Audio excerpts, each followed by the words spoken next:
Hello bachcho, let's read the question first. A long capillary tube of radius 2 mm open at both ends is filled with water and placed vertically. What will be the height of the column of water left in the capillary? So basically एक long कैपिलर tube है, उसका radius दे दिया है 2 millimetre के equal, वो दोनों ही and से open है। अब उसमें क्या किया हमने, वाटर फिल कर दिया और उसे वर्टिकली प्लेस कर दिया।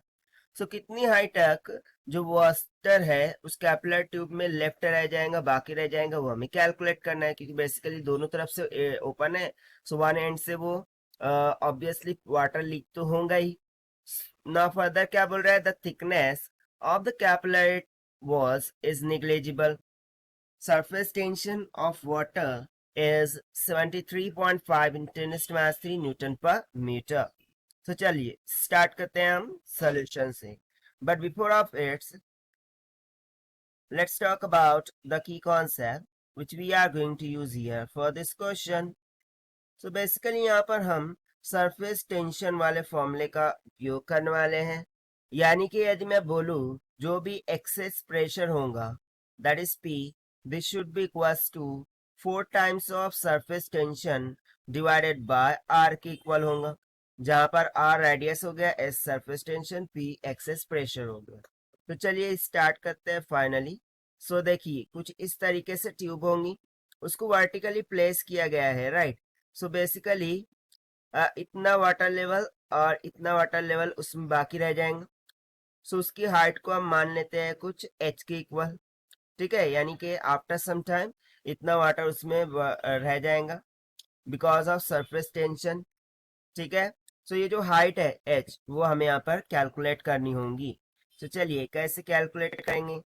सो बेसिकली जो भी मास डेवलप्ड हो रहा है इस कैपिलरी ट्यूब में, ठीक है, after putting its in vertical position, वो किसके इक्वल होगा, excess pressure inside the tube.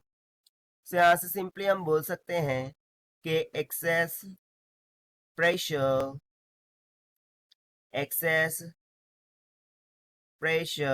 inside the tube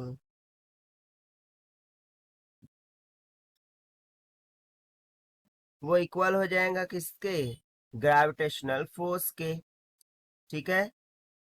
वो इक्वल हो जाएगा इसके ग्रेविटेशनल फोर्स के।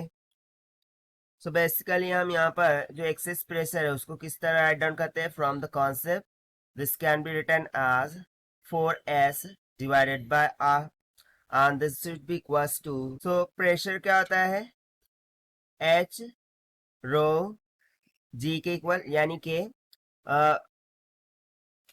Force due to gravity, so हो जाएगा h रो g के इक्वल, और आप बोल सकते हैं pressure due to gravity also, right. So यहाँ से सिंपली जो h है वो किसके इक्वल आ जाएगा, 4s divided by r into rho into g के। तो चलिए हम वैल्यू सब्स्टिट्यूट कर देते हैं। सो 4 मल्टीप्लाई बाय, ना सी सरफेस टेंशन हमें गिवन था 73.5 into 10⁻³ divided by radius given था हमें 2 मिलीमीटर, सो मीटर में कन्वर्ट कर लेंगे, सो हो जाएगा 20⁻³ multiply by density of water कितनी होती है 10⁻³ kg पर मीटर क्यूब के equal, multiply by value of g कितनी होगी 10 के इक्वल। सो यहाँ से देखिए क्या क्या कैंसिल हो रहा है, 10⁻³ 10⁻³ कैंसिल हो गया, ये ऊपर जाके 10⁻⁴ बना देगा, ना 2 1 2 2 2 4। सो जब आप इसे सिंप्लीफाई करते हैं so it's comes out equals to 1.5 into 10⁻² metre, यानी कि इतने हाइट तक का जो वाटर है वो उसमें रिमेन रह जाएगा। और यही हमसे पूछा था और ये हमने फाइंड किया है by using the conceptual formula of express pressure inside the tube. So this is the required solution. I hope you understood well. Best of luck. Thank you.